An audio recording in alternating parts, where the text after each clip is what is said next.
Is there a mystique to WrestleMania at this point? I mean, you've wrestled in stadiums, you've wrestled in explosions. At this point, there's almost nothing you haven't done. But WrestleMania is still WrestleMania. Yeah. Here you are, Chicago or the suburbs of Chicago.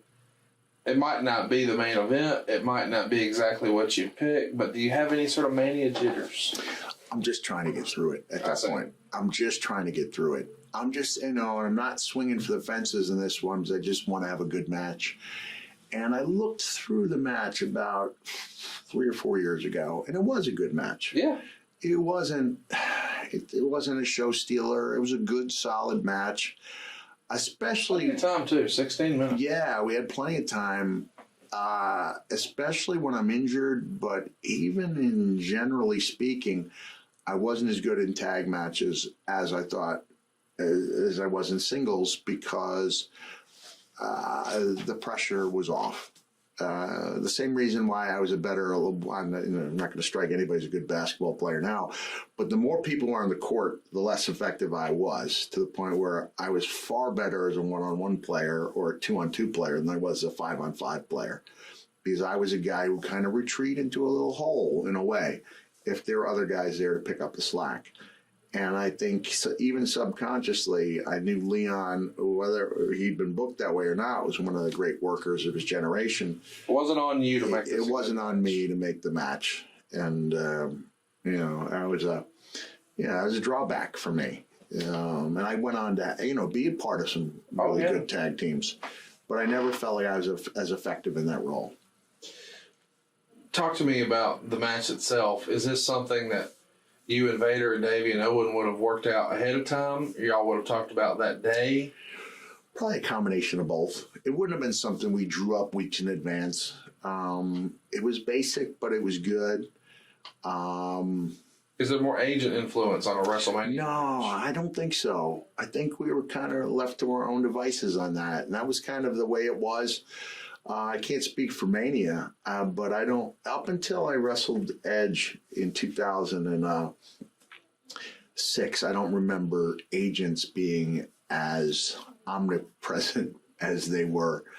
They would later become, to the point where it was frustrating to have to go through an agent for everything. It really was. But at that point, I got Pat would have great input, but he would listen to what you had to say. And you were largely creating it on your own with a little input from agents.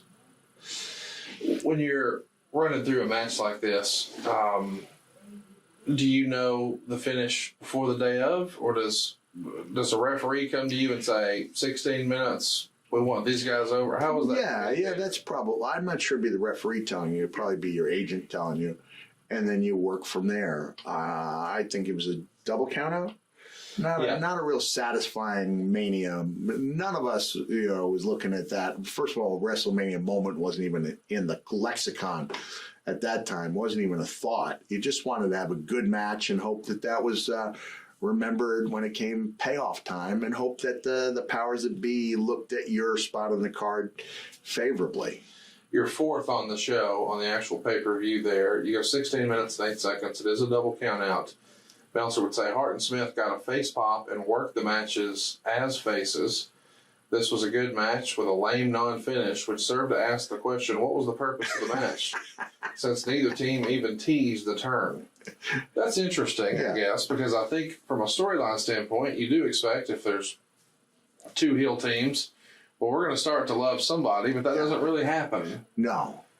But I guess it would have been really difficult to think about Vader and Mankind working as babyfaces. Right. And I think the idea at that time was for Leon and I think we were forming a tag team with the idea that it would break up and be the feud that it should have been in WCW. That was what was in my mind at the time, was that we were going to work singles together, which I was all for. Because you knew you could have a great match with them. And you probably thought, I can help make people believe in Vader again. I thought, I thought I could.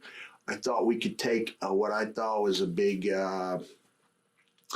loss of potential in the ear angle, bring it alive, humanize it. I even had the idea, I think, at one point, not that it's a good idea, it just doesn't strike me as being particularly good now, but of having a pig's ear sent to my son in a package. Like it was... Godfather style. Yeah. And that was going to set off something inside me and being outside the boundaries of decency to bring my family into this thing. So I go back to the match and I wonder the same thing. Did you guys wonder when you come through the curtain, what was the purpose? What were we trying? I mean, were you happy with? Well, I was happy. Again, you can't go on a trajectory. The stock market, even a good stock market, ebbs and flows. Of course. I wouldn't say any of us felt like we were a popcorn match because you're really not supposed to have a popcorn match at Mania. On a 16-minute one. Yeah, exactly. But I felt like we did what it felt good. Yeah. I was happy. Again, I was really hurting, and I was happy to get out of there in one piece and just put something respectful up on the board.